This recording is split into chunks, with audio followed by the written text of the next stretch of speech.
नमस्कार, मी वैष्णवी. आपण पाहतात Indian TV news. Indian TV न्यूजच्या बुलेटिन मध्ये आपले स्वागत आहे. चला तर नजर टाकवायच्या काही विशेष घडामोडींवर. येत्या लोकसभा निवडणुकीच्या पार्श्वभूमीवर आपली मतदाराची भूमिका स्पष्ट मांडण्यासाठी जिजाऊ संस्थाचे अध्यक्ष संस्थापक निलेश सांबरे यांनी पत्रकार परिषद घेतली. जिजाऊ संस्था ही एक सामाजिक संस्था असून गेली 15 वर्ष कल्याण, डोंबिवली, भिवंडी, शहापूर, पालघर या भागात समाजसेवा व जनसेवाचे कार्य करीत आहे.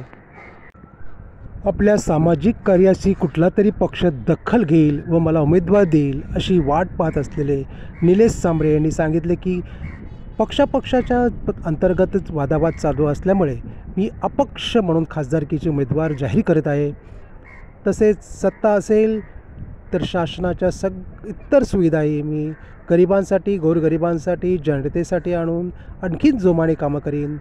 यामुळे मी अपक्ष उमेदवार या खासदारकीत उभे राहत आहे असे पत्रकार परिषदेत निलेश सांबरे यांनी सांगितले. 2024ची लोकसभा निवडणूक लढवतोय. मी 28 जानेवारी 2024ला शहापूरच्या 1.5 लाख लोकांच्या आमच्या जनसमुदायासमोर जाहीर केलं होतं.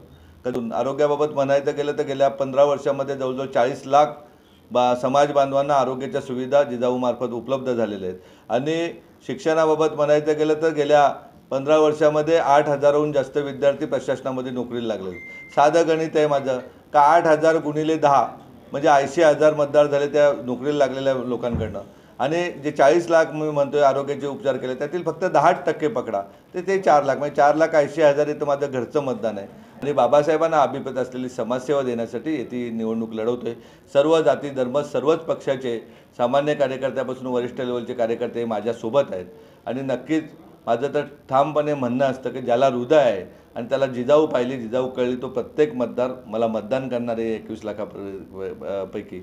आणि त्या दिवशी सांगितलं होतं 28 जानेवारीला, आजही सांगतो का मी अपक्ष जरी उभा राहिलो तरी किमान 2.5 लाख मतांनी आपली भिवंडी लोकसभेची सीट निवडून येईल. Bureau report, Indian TV news, Kalyan. या होत्या इंडियन टीव्ही न्यूज. तुम्हाला आमच्याशी संपर्क साधायचा असल्यास स्क्रीनवर दिलेल्या क्रमांकाशी संपर्क साधू शकतात. 9320